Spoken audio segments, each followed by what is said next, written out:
All right, so to another part of the project, what we're gonna do is I'm gonna show you how to do a neck. I already built the neck for the witch that I'm doing, but I'm gonna show you how to do that. It's super simple. On this one, I use 1/2" PVC. You could go up to 3/4 PVC. If you're doing a full body monster, 3/4 works great. What I'm doing, this is just gonna be a grave popper, and this is one of the heads that I did. And, so I'm gonna put a neck on it right now. You should do all this before you paint it. However, how I've envisioned on this one, you're not even gonna probably see the neck. I'm gonna have like a big bow tie as he popping out of the ground. So it's like a half body. So I'm using 1/2". So what you wanna do, you can use pool noodles, work great, especially if you're building bodies because they come in different sizes.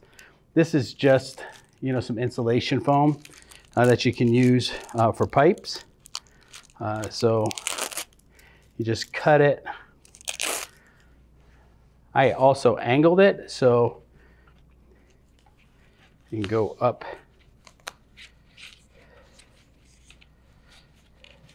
Okay, just like that.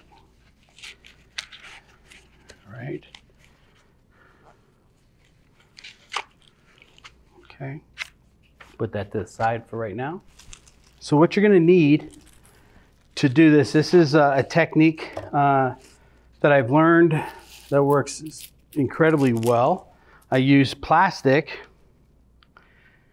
and spray foam,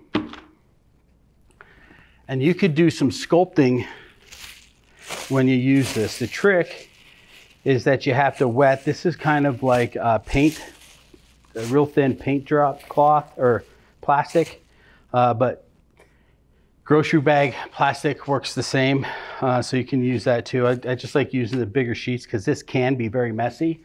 On this one, I need to put some foam, which is a great glue as well, into the hole I drilled. I used just a 1/2" paddle drill. I'll just put some foam in there. This is super messy, and when this gets on clothing or carpet, it's really bad. So I need to be especially careful when I'm doing that. So what I'm gonna do is I'm gonna pre-spray the plastic that I'm gonna use, and I'm gonna do half of it at a time.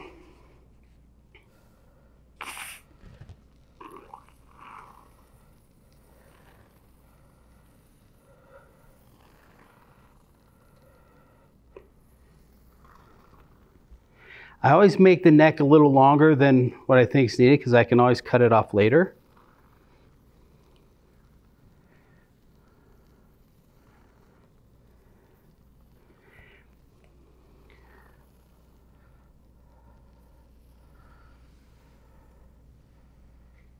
I'm also going to spray the foam.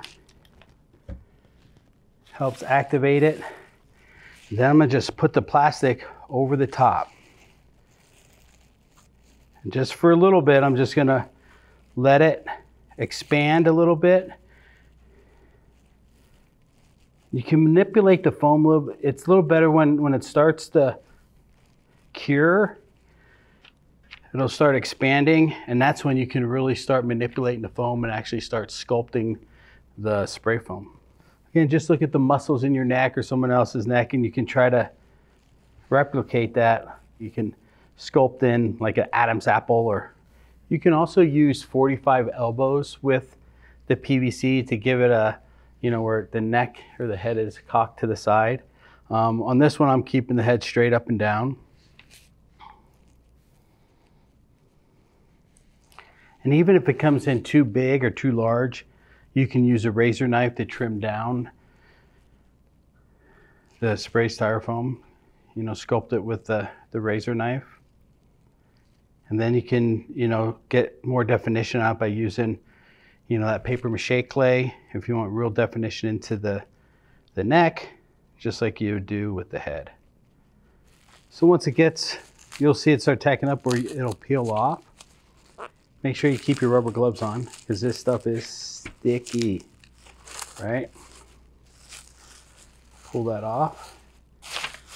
This is where you can also take and make sure it's attached to your monster. And then you can just see that, you know, the basic forms. Just do that with your fingers. Kind of gives you a neck. Like I said, I was trying to do the Adam's apple. And then once you're left in the back, again, you're probably never going to see it, but you can fill this in, make sure you have a good attachment.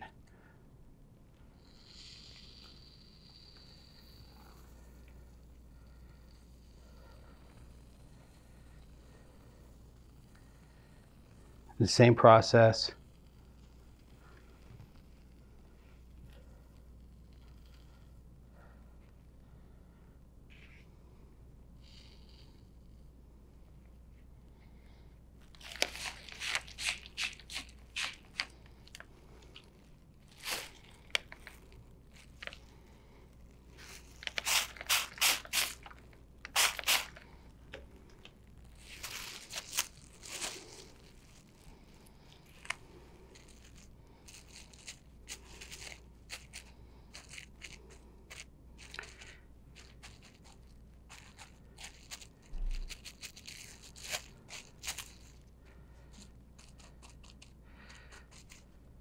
If you had some gaps, all you do is pat it down, make sure that it fills the gaps a little bit, make sure it's attached to your armature, your styrofoam head.